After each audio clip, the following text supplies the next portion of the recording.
Anastasia. Los cedros resonantes. Escrito por Vladimir Megre.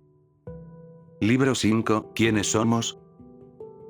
Capítulo 1, Dos civilizaciones. Todos tenemos prisa, luchamos por algún propósito, queremos llegar a algún lugar o conseguir algo en particular. Todos deseamos ser felices, encontrar el amor verdadero y formar una familia. Pero ¿cuántos logran hacer realidad esos deseos? ¿Qué determina la satisfacción o la insatisfacción con la vida? ¿Qué determina el éxito o el fracaso? ¿Cuál es el sentido de la vida para el individuo y para la humanidad en su conjunto? ¿Cuál es el futuro que nos espera? Estas preguntas han estado presentes durante mucho tiempo, pero nadie ha podido dar respuestas claras. ¿No sería también interesante saber las condiciones del país en el que viviremos dentro de 5 o 10 años, y el mundo que le dejaremos a nuestros hijos? Desafortunadamente, no lo sabemos. De hecho, es probable que ni siquiera seamos capaces de imaginar nuestro propio futuro, debido a las prisas, debido a que continuamente corremos hacia algún destino. ¿Pero a dónde queremos ir realmente? Es asombroso, pero cierto. Mi primera visión clara del futuro de nuestro país no se la debo a algún analista, científico o político. Se la debo a Anastasia, la ermitaña de la taiga. Y no solo me presentó una imagen de un futuro maravilloso, sino que además me demostró con argumentos sólidos que la felicidad de nuestro país está a nuestro alcance, incluso para la generación actual. Compartió conmigo su plan para el desarrollo de toda nuestra nación. Mientras vagaba por la taiga, desde el claro de Anastasia hasta el río, evento descrito en el capítulo 33 del cuarto libro de la serie, en mi interior se despertó una profunda convicción. Su proyecto podría cambiar gran parte de nuestro mundo. Considerando que todo lo que ella imagina se materializa a la perfección en la vida real, vivimos en un país cuyo futuro solo puede ser brillante. Así que caminé por la taiga, reflexionando sobre las palabras de Anastasia, donde había mostrado un espléndido futuro para nuestro país, un futuro que quizás nuestra generación tenga el privilegio de experimentar. Se trata de una tierra sin conflictos regionales, sin bandas criminales, sin enfermedades, y donde no habrá pobreza. Y aunque no había captado todos los pensamientos de Anastasia, esta vez ninguna de sus palabras me hizo dudar. Al contrario, estaba decidido a demostrarle al mundo su veracidad. Así que decidí hacer todo lo posible para llevar a cabo el proyecto de Anastasia. A primera vista, todo parecía bastante sencillo. Cada familia recibiría una hectárea de tierra de por vida y podrían establecer ahí su propia finca, su propia patria, su propio dominio familiar, creando así un pequeño hogar. Pero por muy simple que pareciera el plan, ciertos elementos de su implementación eran asombrosos, incluso increíbles, y por ello captaron mi atención. Todo esto es extraordinario. No fueron científicos agrícolas, fue una ermitaña de la taiga quien demostró que al plantar de forma natural, después de algunos años ya no es requerido el uso de fertilizantes, y que incluso se puede mejorar de manera significativa la calidad de un suelo de bajo rendimiento. Anastasia citó la taiga como el mejor ejemplo. La taiga es el nombre ruso que se le da al bosque boreal, que se extiende por gran parte de Siberia y el norte de Canadá. Durante milenios, una gran diversidad de plantas ha crecido y prosperado ahí, sin que alguien haya fertilizado su suelo. Anastasia afirma que todo lo que crece en la tierra es una materialización de los pensamientos de Dios y que el Creador dispuso el mundo de tal manera que la gente no tuviera que luchar con el problema de obtener alimento. Solo hay que esforzarse por comprender los pensamientos de Dios y crear espléndidas cosas junto con Él. Yo también puedo ofrecer un ejemplo vívido de mi propia experiencia. En la isla de Chipre, al este del mar Mediterráneo, donde tuve la fortuna de pasar un tiempo, el suelo es mayoritariamente rocoso y kárstico. Pero no siempre fue así. Hace muchos siglos, la isla contaba con magníficos bosques de cedros, florecían árboles frutales, y los numerosos ríos que se alimentaban con agua pura de manantiales, transportaban agua fresca y cristalina. En resumen, la isla era una especie de paraíso terrenal. Sucedió que la isla fue conquistada por legiones romanas, quienes comenzaron a talar los cedros y a utilizar la madera para construir sus barcos. Al final, Prácticamente no quedaron cedros. Hoy en día, la vegetación es muy escasa en la mayor parte de Chipre, la hierba se marchita después de la primavera, las lluvias de verano son escasas y hay una grave escasez de agua dulce. Utilizando barcazas, los residentes han tenido que importar tierra fértil a granel para poder cultivar. Con este ejemplo, se puede concluir que la humanidad no ha mejorado la creación, más bien, mediante su brutal interferencia en el curso de la naturaleza, ha empeorado las cosas. Mientras Anastasia me hablaba de su proyecto, mencionó repetidamente que al menos un árbol ancestral debía plantarse en cada parcela. Afirmó que los difuntos no debían ser enterrados en un cementerio, sino en la tierra que ellos mismos habían cultivado. Decía que las lápidas no eran necesarias, porque las memorias del difunto debían preservarse mediante algo vivo, no mediante algo muerto. De esta manera, los familiares recordarían a sus antepasados a través de elementos vivos, facilitando con ello, que el alma del difunto pudiera reencarnarse en su jardín terrenal, en el paraíso que esa misma alma construyó en la tierra. Pero a quienes son enterrados en cementerios, se les niega el camino al paraíso terrenal. Las almas difuntas no están en condiciones de reencarnar, mientras sus familiares y amigos recuerden su muerte, y las lápidas son, después de todo, un monumento a la muerte. Los rituales funerarios que son comunes en la actualidad, fueron ideados por las fuerzas oscuras, y su objetivo es mantener el alma humana prisionera, al menos por algún tiempo. Sin embargo, esto no concuerda con la voluntad de nuestro Padre, quien no pretendía sufrimiento ni tristeza para sus amados hijos. Todas las creaciones de Dios son eternas, perfectas en sí mismas, autosuficientes y capaces de reproducirse. Todos los seres vivos de esta tierra, desde una simple brizna de hierba hasta los seres humanos, constituyen en su visión un todo armonioso y eterno. Lo que dijo me pareció perfectamente lógico, pues incluso los científicos actuales reconocen que el pensamiento humano es una fuerza, cuyos efectos pueden manifestarse directamente en la realidad material. Por consiguiente, sería muy concebible que los familiares de una persona fallecida, al declararla muerta y considerarla como tal, la mantuvieran atrapada en un estado de muerte que pudiera estar atormentando su alma. Anastasia sostiene que los humanos, o mejor dicho, que el alma humana, fue creada para vivir eternamente. Puede reencarnar una y otra vez, pero está sujeta a ciertas condiciones. Esas condiciones, argumenta, se cumplen mejor en una finca familiar, en consonancia con su proyecto. ¿Acaso tiene razón? Por mi parte, yo simplemente le creí. En cuanto a probar o refutar sus afirmaciones sobre la vida y la muerte, probablemente sería tarea de expertos esoteristas, quienes sin duda están más capacitados para la tarea. Voy a encontrar mucha oposición con esto, le comenté a Anastasia. A lo que ella simplemente sonrió, y me respondió. Todo sucederá de forma muy sencilla ahora, Vladimir. El pensamiento humano es capaz de materializar objetos, de cambiar su forma, de predeterminar eventos, y de crear el futuro. Es por eso, que los defensores del materialismo, que intentan demostrar la transitoriedad de la existencia humana, terminarán destruyéndose a sí mismos, pues con sus pensamientos, solo lograrán su propio fin. Sin embargo, aquellos que comprenden su propósito superior, y la naturaleza de la eternidad, comenzarán a vivir una vida feliz, teniendo la posibilidad de reencarnarse una y otra vez. Pues ellos mismos, mediante el poder de sus pensamientos, crearán su propia felicidad eterna. Otra ventaja del proyecto de Anastasia que me llamó la atención fue su potencial económico. Concluí que al establecer una finca familiar, según el diseño de Anastasia, todos podrían asegurar su propio sustento, así como el de sus hijos y sus nietos. Y no solo en términos de alimentación de alta calidad, sino también de vivienda segura. Anastasia dijo que la finca familiar debe estar rodeada por una barda viviente, la cual estaría conformada por árboles y arbustos.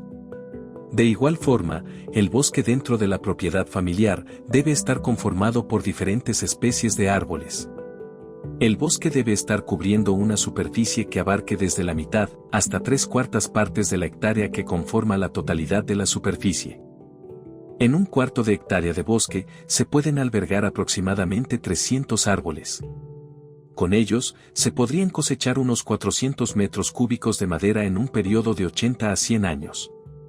La madera bien seca y cortada, en la actualidad cuesta al menos $100 americanos por metro cúbico, lo que equivale a un ingreso total de $40,000. Por supuesto, no se debería talar todo el bosque a la vez, solo los árboles maduros, que deberán ser reemplazados inmediatamente con nuevas plantaciones.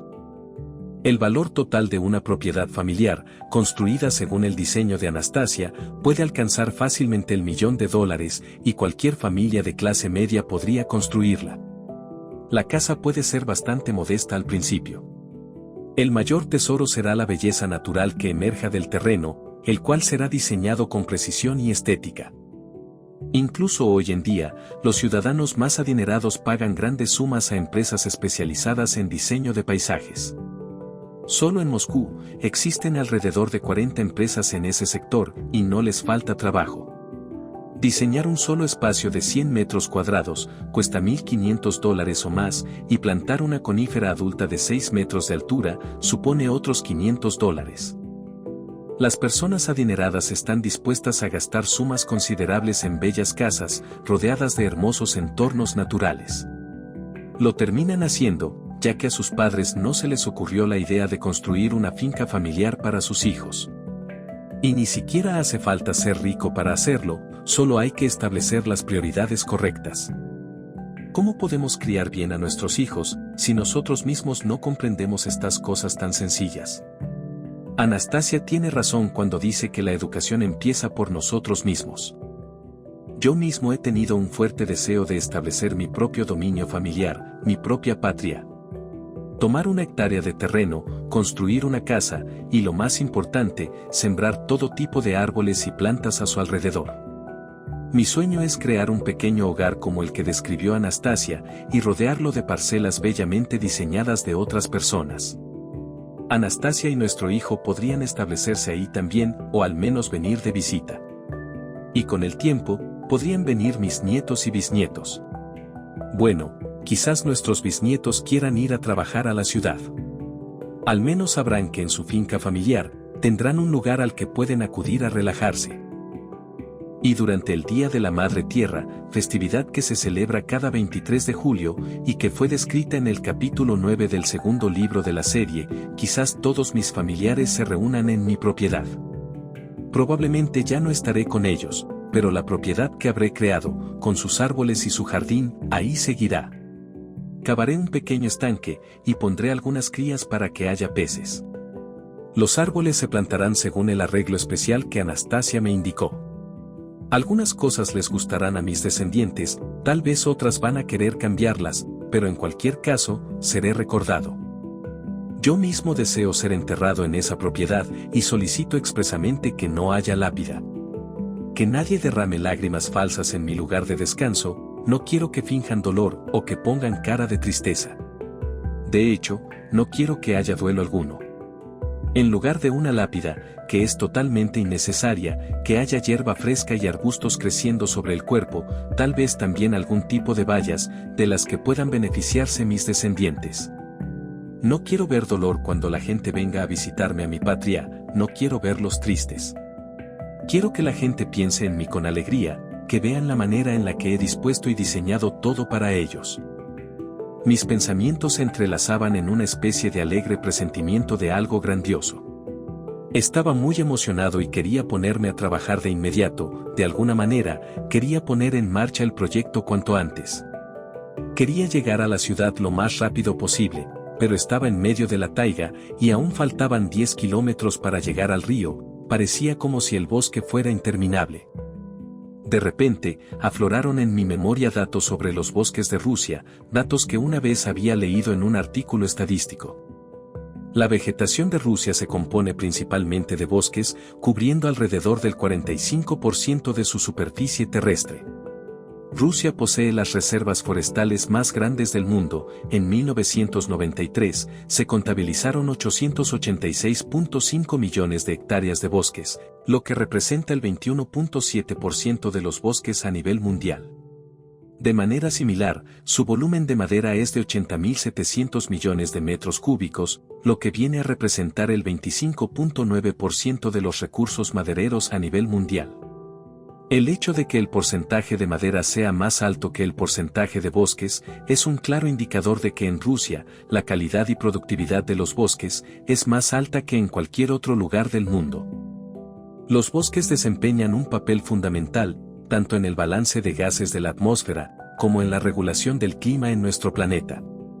Según cálculos del científico ruso, B.N. Moiseev, el bosque ruso captura cada año alrededor de 1.789 millones de toneladas de dióxido de carbono, y produce 1.299 millones de toneladas de oxígeno. De manera similar, los depósitos anuales de carbono en los bosques rusos ascienden a 600 millones de toneladas. Estos enormes volúmenes de intercambio de gases contribuyen significativamente a la estabilización de la composición de los elementos de la atmósfera, así como en la regulación del clima en todo el planeta. A menudo se oye decir que Rusia desempeñará en el futuro un papel especial para la vida en la Tierra. Sin embargo, eso es algo que ya está sucediendo. Solo hay que pensarlo un poco, la gente de todo el planeta, en mayor o en menor grado, respira aire ruso. Respiran el oxígeno que produce este mismo bosque por el que me encuentro caminando. Me pregunto si es simplemente oxígeno lo que este bosque proporciona a toda la vida del planeta, o si será algo aún más importante. En esta nueva visita que estaba realizando a la taiga siberiana, mientras deambulaba solo por el bosque rumbo al claro de Anastasia, me encontraba tan absorto en mis pensamientos, que dejé de tenerle miedo a la naturaleza. Era casi como si estuviera dando un paseo por el parque. Claro que a diferencia de un parque, no hay senderos señalizados, y mi camino a veces se veía bloqueado por árboles caídos o maleza espesa, pero estos obstáculos ya no me molestaban. Por el camino recogía bayas, como frambuesas y grosellas. También observé con interés los árboles de los alrededores, y por primera vez me di cuenta de la gran diversidad de la flora siberiana. Aun cuando había numerosas especies de cada planta, cada ejemplar era único. La vegetación también estaba dispuesta en patrones tan diferentes que no había dos escenas iguales.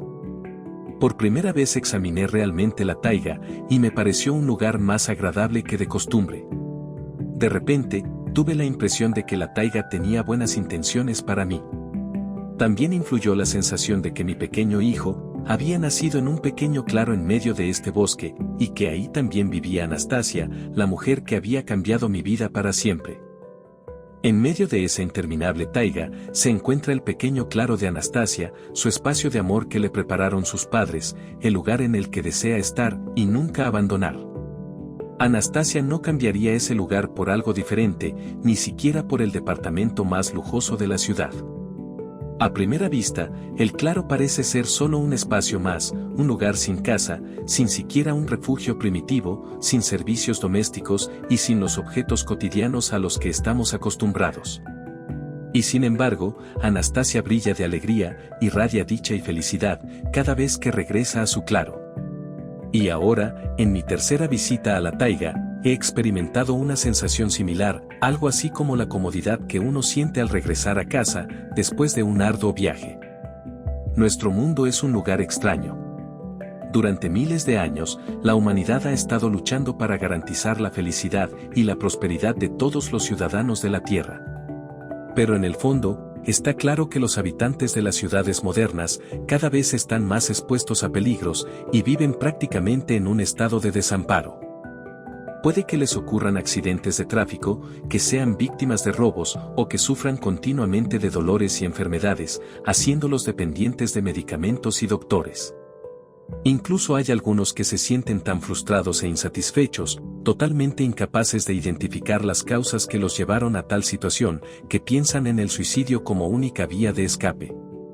Las tasas de suicidio aumentan constantemente, especialmente en los países llamados civilizados, aquellos con altos estándares de vida. De igual forma, una y otra vez vemos a madres en la televisión pidiendo ayuda para sus familias, ya que carecen de alimentos para sus hijos y para ellas mismas. Anastasia, en cambio, vive en la taiga con nuestro pequeño hijo, como si formaran parte de otra civilización. Nada le pide a nuestra sociedad, nada le hace falta, no necesita policías ni fuerzas de seguridad doméstica que la protejan.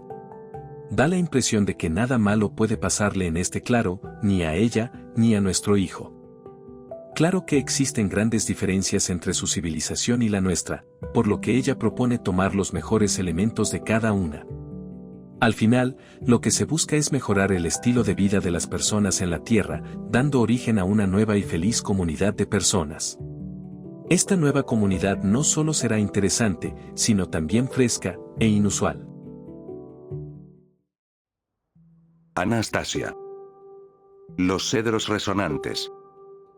Escrito por Vladimir Megre. Libro 5, ¿Quiénes somos? Capítulo 2, El sabor del universo. Durante mucho tiempo, no pude aceptar que Anastasia dejara al niño totalmente desatendido, y solo en la naturaleza. A veces lo dejaba sobre la hierba bajo un arbusto, a veces junto a un oso, o un lobo que descansaba. No es que me preocupara que los animales le hicieran daño, al contrario, estaba convencido de que lo protegerían con sus propias vidas si fuera necesario. ¿Pero de quién lo protegerían? Después de todo, todas las criaturas del claro cuidaban de nuestro pequeño hijo con naturalidad, actuaban como si fueran sus niñeras. Sin embargo, no me sentía del todo cómodo con que Anastasia dejara al niño solo, así que un día hablé con ella al respecto. Está muy bien, Anastasia, los animales no le harán daño al niño, pero eso no significa que es inmune a que otras desgracias puedan ocurrirle, señalé. A lo que ella respondió: No puedo imaginar, Vladimir, las desgracias que están rondando por tu cabeza. Hay muchas cosas que les pueden pasar a los niños indefensos. Por ejemplo, digamos que gatea hasta una pequeña colina y luego se cae rodando, torciéndose el tobillo o la muñeca. Vladimir, una caída desde una altura que puede escalar, no le causará daño alguno al niño. ¿Y si come algo venenoso? Mira, siempre se mete cosas en la boca. ¿Quién le va a hacer un lavado de estómago entonces? No hay médicos por aquí, y tampoco tienes enemas para una emergencia. Anastasia simplemente soltó una carcajada. ¿Qué necesidad hay de un enema, Vladimir? Hay formas mucho más efectivas de limpiar los intestinos que con un enema. ¿Me las podrías explicar?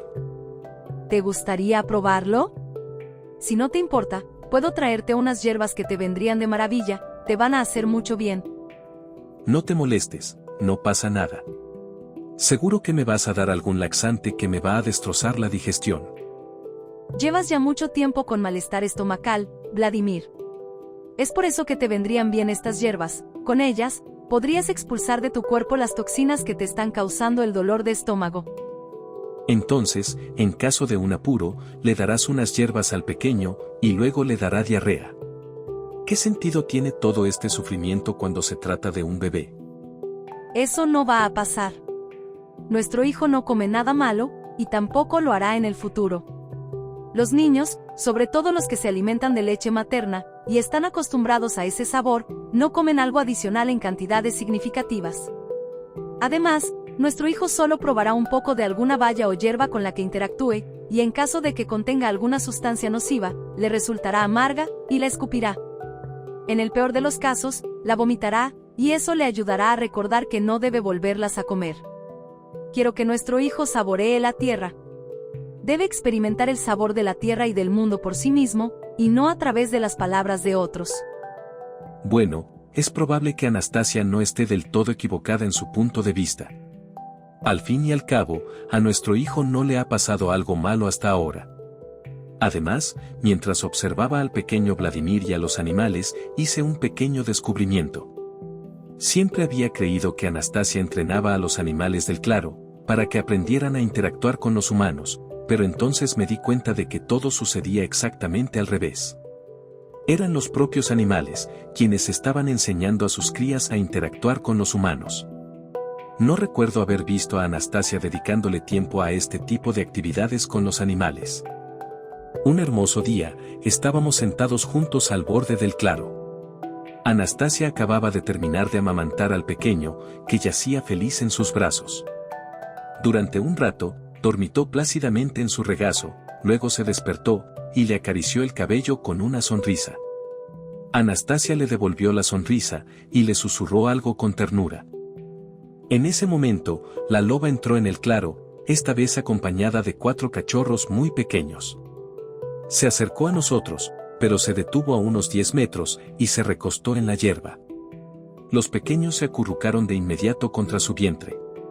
Anastasia se levantó y con nuestro hijo pequeño en brazos, caminó hacia donde se encontraba la familia de lobos. A 2 metros de ellos se sentó en la hierba y con una amplia sonrisa en el rostro, saludó a la loba. Vaya que son hermosas las camadas que ha tenido nuestra inteligente loba. Ya veo a un futuro macho alfa en uno de ellos, y esta pequeña loba es igualita a su madre. Honrará a tu especie como se merece, se convertirá en una fuente de alegría, y será una digna heredera para continuar el linaje familiar. La loba parecía estar dormitando, con los ojos entrecerrados. No estaba seguro si realmente dormía, o si solo disfrutaba de las cariñosas palabras de elogio que estaba recibiendo. Los cachorros soltaron el vientre de su madre, y comenzaron a mirar a Anastasia. Uno de ellos intentó acercarse torpemente a ella. De repente, la loba que parecía dormida se levantó de un salto, agarró a su cachorro con los dientes, y lo soltó entre los demás. Los otros cachorros inexpertos también lo intentaron, pero tan pronto daban unos pocos pasos, la madre los regresaba con sus hermanos. Pero los cachorros no se desanimaron con facilidad, persistieron obstinadamente en sus intentos, hasta que finalmente tuvieron que aceptar que su madre no se los permitiría.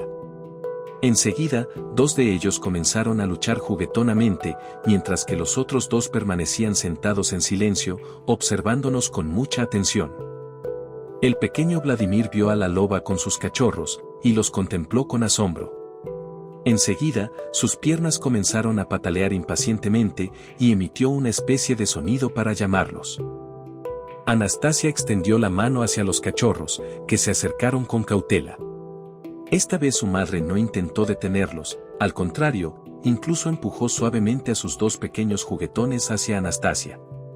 En poco tiempo, los 4 se reunieron alrededor de ella. Uno mordisqueó su dedo extendido, otro intentó subirse a su mano, mientras que los otros 2 restantes jugueteaban en sus piernas. Nuestro hijo comenzó a moverse inquieto en los brazos de Anastasia, claramente quería estar con los cachorros. Anastasia lo bajó a la hierba, y de inmediato comenzó a jugar con ellos. Se enfrascó tanto en el juego, que pareció olvidarse de todo lo demás. Anastasia se acercó a la loba madre, y tras acariciarle suavemente el cuello, regresó conmigo. Yo sabía que la loba nunca se acercaba a Anastasia por su cuenta, para no molestarla sin ser invitada, y que solo se acercaba a ella tras un gesto predeterminado. Sin embargo, lo que me sorprendió fue verla enseñarles ese mismo comportamiento a sus crías. Supongo que ella misma lo había aprendido de su madre, quien a su vez lo había aprendido de la suya, y que probablemente existía toda una tradición, en la que los animales transmitían las normas de conducta para interactuar con los humanos, de generación en generación. Se trata de una interacción respetuosa y discreta, pero, en el otro extremo, ¿de quién aprendieron los animales a atacar a los humanos, como ocurre tan a menudo hoy en día? Cuando uno llega a conocer la vida de las criaturas que viven en esta parte de la taiga siberiana, surgen inevitablemente todo tipo de preguntas que jamás hubiera imaginado formular. Porque la vida ahí, es de alguna manera, de otro mundo. Anastasia, sin embargo, no tiene intención de cambiar algo de su estilo de vida solitario. Pero un momento, cuando utilizo la palabra solitario, me imagino a alguien aislado de la sociedad moderna y de sus sistemas de información. ¿Acaso esa imagen encaja con Anastasia? Después de cada visita a su claro, escribo un nuevo libro. Esos libros son leídos, debatidos y comentados animadamente por todo tipo de personas, incluyendo científicos y líderes religiosos. En ese sentido, no soy yo quien le lleva información de nuestra sociedad a Anastasia, es más bien ella quien me proporciona información que le resulta de gran interés a nuestra sociedad. Entonces, ¿quién es el verdadero solitario? ¿Acaso nos hemos dejado absorber tanto por la abundancia, o mejor dicho, por la aparente abundancia de información a nuestro alcance? ¿Será que nosotros mismos nos hemos aislado, nos hemos distanciado de la verdadera fuente de conocimiento? Es asombroso pensar en lo que en realidad sucede. ¿No es acaso el remoto claro de la taiga, un centro de información cósmica, una plataforma de lanzamiento que nos impulsa hacia otras dimensiones de nuestra existencia? ¿Quién soy yo? ¿quiénes somos todos? ¿Quién es Anastasia? En cualquier caso, quizás eso no sea tan importante ahora. En sus últimas reflexiones, Anastasia ha dejado entrever algo más importante. Ha hablado sobre la manera de mejorar la calidad de vida del individuo, del país y de la sociedad en su conjunto, todo ello, mediante el cambio en nuestro estilo de vida. Y todo parece ser increíblemente sencillo, la gente solo necesita su hectárea de tierra, y Anastasia incluso habló de lo que hay que hacer en ella. Entonces, como si de magia se tratara, la gente se verá envuelta por la energía del amor. Habrá matrimonios e hijos felices, muchas enfermedades y dolencias desaparecerán, las guerras y catástrofes cesarán, y la humanidad estará más conectada con su divinidad. De hecho, ha propuesto la construcción de numerosos claros similares al suyo, cerca de las grandes ciudades. Ni siquiera se opone a que utilicemos los logros de nuestra civilización. Incluso lo negativo debería contribuir al bienestar de la humanidad, afirma. Creí en su proyecto, en toda la belleza que se manifestaría en nuestras vidas a través de su realización. Gran parte de su plan me pareció lógico, solo necesitaba ser examinado y analizado con mayor detenimiento. Y su proyecto debe adaptarse a las condiciones geográficas y geológicas específicas de cada región. La idea de Anastasia para transformar el paisaje me había cautivado. Quería volver a casa cuanto antes, para averiguar lo que opinaban los científicos sobre asentamientos como el que ella propone. Quizás algo similar ya existía en algún lugar del mundo. Quería empezar diseñando una nueva comunidad con todo detalle, para luego comenzar a construirla con el esfuerzo conjunto de quienes desearan participar en su creación. Por supuesto, ni yo ni nadie más puede asumir la responsabilidad de poner en marcha esta maravillosa comunidad de manera unilateral. Se trata de un trabajo de equipo. Es necesario que los miembros del equipo de planificación nos sentemos a discutir todo con calma, basándonos en la información disponible y tomando en consideración los errores que otros han cometido anteriormente. Anastasia. Los cedros resonantes. Escrito por Vladimir Megre. Libro 5, ¿Quiénes somos? Capítulo 3, Sueños de Auroville. Durante los primeros meses después de mi visita a Anastasia, me dediqué a una intensa búsqueda y estudio de información relacionada a ecoaldeas o comunidades ecológicas. La mayor parte del material provenía del extranjero. En total, aprendí sobre 86 comunidades en 19 países, incluyendo Bélgica, Canadá, Dinamarca, Inglaterra, Francia, Alemania e India. Sin embargo, ninguno de los informes que había recopilado me había impresionado.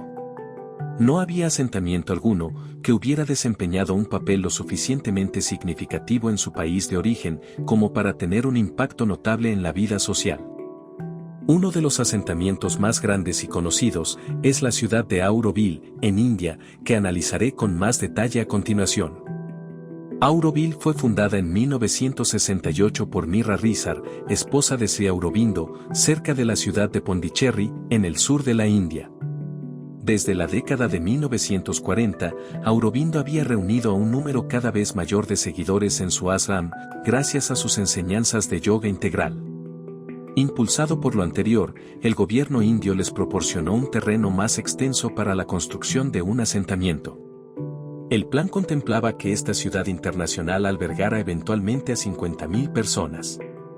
Auroville, también llamada la ciudad del amanecer, está guiada por la visión de personas de diversas naciones que se enfocan en la construcción de una sociedad pacífica que viva en armonía con las leyes del mundo espiritual.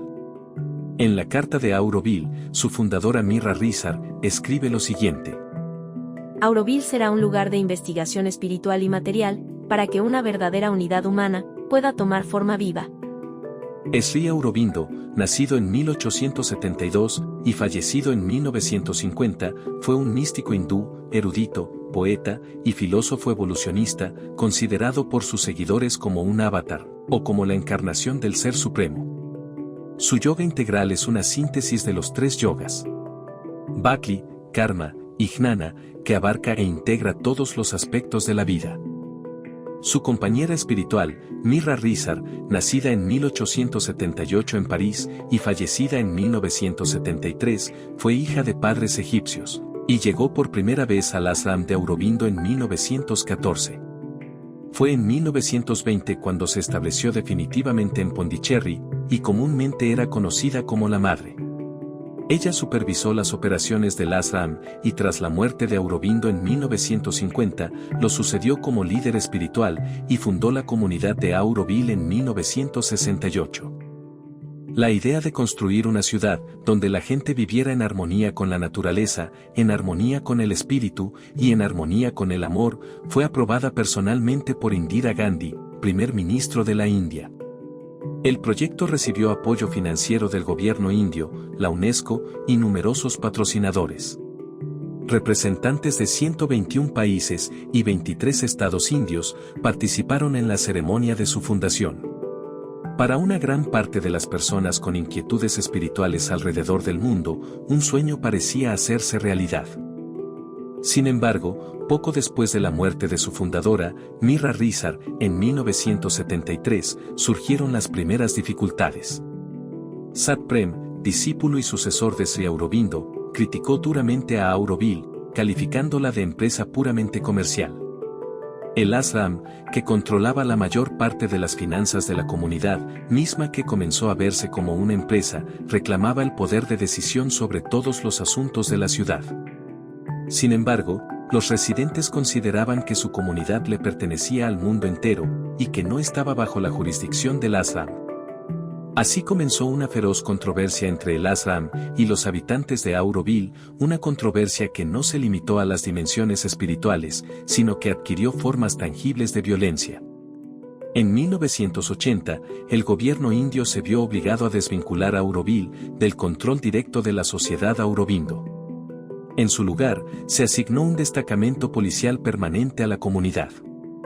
Este dilema en Auroville provocó una crisis general para el movimiento y para las enseñanzas de Sri Aurobindo. En lugar de los 50.000 habitantes previstos inicialmente, hoy solo viven 1.200 personas en Auroville. Toda la región que rodea la ciudad, incluyendo las 13 aldeas circundantes, cuenta actualmente con 30.000 habitantes. ¿Qué provocó el fracaso del sueño de Auroville? Quizás la siguiente normativa. Con el permiso correspondiente de la ciudad, un habitante de Auroville tenía el derecho a comprar terrenos en la región, en ellos podía construir una casa utilizando fondos propios. Sin embargo, legalmente, el terreno seguía siendo propiedad de Auroville. En otras palabras, el terreno se adquiría con fondos del propietario, pero a nombre de Auroville. De este modo, se depositaba plena confianza en Auroville como ciudad, pero no en sus residentes individuales. Por consiguiente, todos los habitantes de Auroville que se consideraban personas con inclinaciones espirituales, se volvieron dependientes de la comunidad en su conjunto. Esta situación sucedía, a pesar de que el proyecto en su totalidad, fue concebido por personas consideradas espirituales. Todo esto pone de manifiesto la otra cara de la moneda de la llamada espiritualidad. Me siento preocupado y consternado por la situación actual de Auroville. Si bien, no ha suscitado dudas sobre el proyecto de Anastasia, no puedo decir que mi mente esté totalmente libre de pensamientos negativos. Si las cosas no funcionaron con una comunidad modelo en la India, un país considerado líder en la comprensión espiritual de la existencia humana, una comunidad que gozaba del respaldo financiero del gobierno indio, de la UNESCO, y de patrocinadores de diversos países, ¿cómo podría Anastasia prever por sí sola todos los obstáculos que se avecinan y superarlos de manera exitosa? Bueno, Anastasia no está del todo sola. Al fin y al cabo, estamos todos los lectores que compartimos sus ideas, pero incluso juntos, es probable que no seamos lo suficientemente fuertes. Además, la tarea es completamente nueva para casi todos nosotros. Si alguien hubiera conocido el secreto para una vida feliz, tanto para el individuo, como para la sociedad, ¿no se habría visto el resultado hace ya mucho tiempo? Al parecer, nadie conocía el camino correcto. A donde quiera que se mirara, solo se encontraban experiencias negativas. ¿Dónde se podían encontrar ejemplos positivos? En Rusia. Respondió Anastasia. Anastasia. Los cedros resonantes. Escrito por Vladimir Megre. Libro 5, ¿Quiénes somos? Capítulo 4, Presagios de una nueva civilización. Las semillas de un prometedor futuro ya existen. Se trata de los horticultores rusos, también conocidos como dachniks. Los dachniks son personas que pasan tiempo en su casa de campo, a la cual denominan dacha. Normalmente, las dachas están rodeadas de un huerto donde se cultivan frutas y verduras, mismas que son utilizadas para el consumo familiar a lo largo del año, dejando de lado los temas comerciales. Todas estas palabras relacionadas a los dachniks resonaron en mi interior por sí solas. Anastasia no estaba presente en ese momento. Bastaba un instante para recordar el entusiasmo y la alegría con que me hablaba de los dachniks rusos 4 años atrás.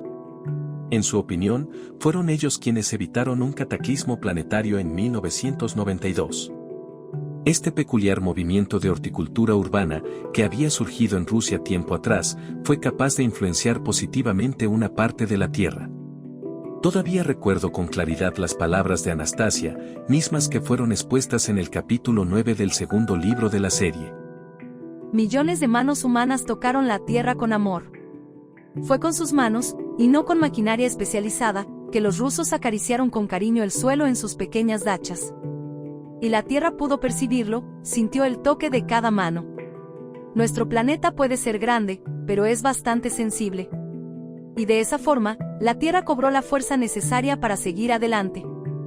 En aquel momento no le di mucha importancia a sus palabras, pero ahora, tras enterarme de los intentos por establecer asentamientos ecológico-espirituales en todo el mundo, vaya que las tomo en serio. Algo similar había ocurrido en Rusia, pero sin publicidad ostentosa y a una escala mucho mayor. Teniendo en cuenta la extensión territorial del país y el número de comunidades rurales establecidas en Rusia, la información sobre la creación de asentamientos aislados en diversas partes del mundo palidece en comparación con el movimiento de las dachas rusas. Juzguen ustedes mismos.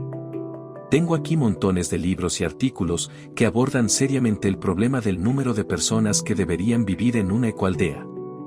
Generalmente el número se limita a 150 habitantes. Se le da mucha importancia a la estructura administrativa y al liderazgo espiritual. En Rusia, en cambio, las comunidades rurales existen desde hace años en forma de cooperativas de huertos familiares o dachas. En ocasiones, las dachas pueden estar conformadas por 300 familias o más, con un aparato administrativo de 1 o 2 personas, muchas de ellas jubiladas de sus trabajos habituales. En cuanto a su función, difícilmente pueden describirse como presidentes de una comunidad rural rusa. En todo caso, escuchan las sugerencias y opiniones de los residentes y hacen lo que la mayoría desea. Rusia no cuenta con un órgano administrativo central de gestión para su movimiento de dachas, sin embargo, según datos publicados por Goskomstat, que es el Comité Estatal de Estadística ruso, en el año 1997, 14.7 millones de familias tenían parcelas frutales, mientras que 7.6 millones tenían parcelas de hortalizas. La superficie total cultivada por estas familias ascendía a 1.821.000 hectáreas.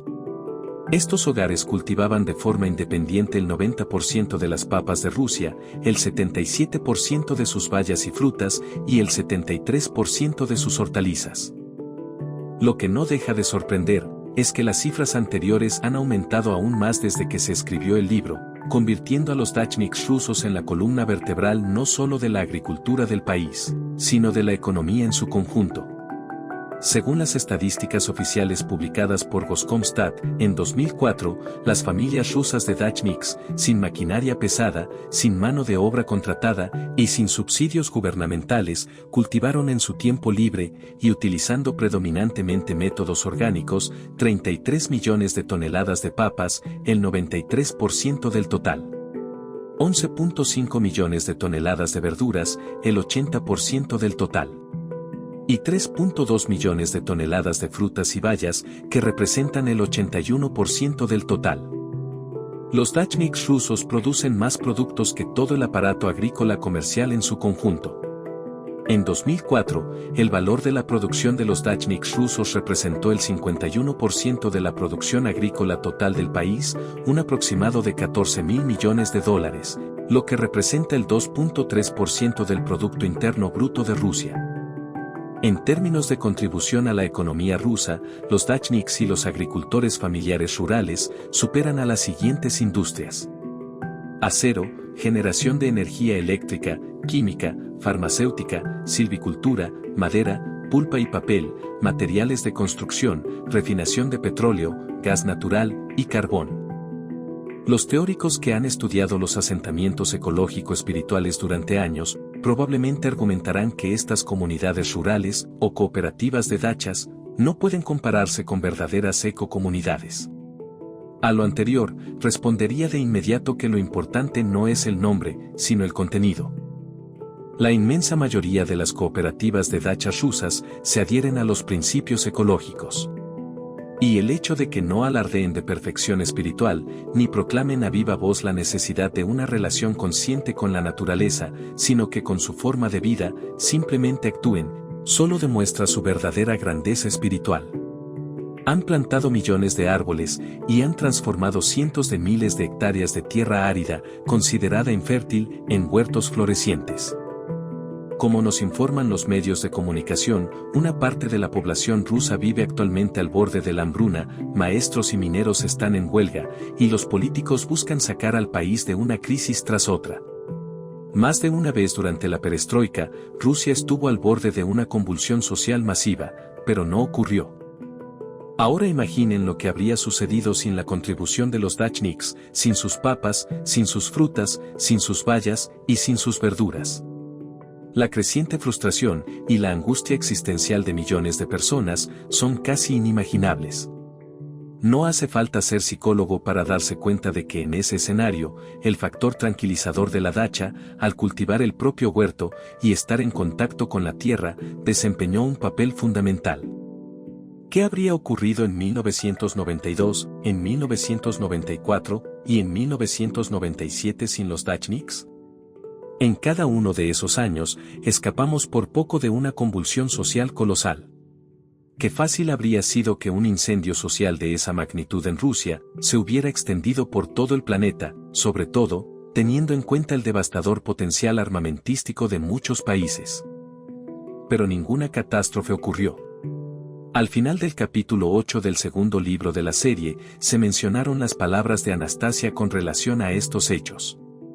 Ella sostiene que en 1992 se evitó una catástrofe a escala mundial, solo gracias a los Dachniks rusos, y ahora, tras leer todos los informes que explican la situación, tiendo a estar de acuerdo con ella. Ahora no es tan importante identificar a la brillante mente de nuestro gobierno, que tuvo la idea y dio luz verde al movimiento de las dachas en la Unión Soviética. Nunca se sabe, tal vez fue la providencia divina, la que consideró oportuno otorgar este privilegio específicamente a Rusia.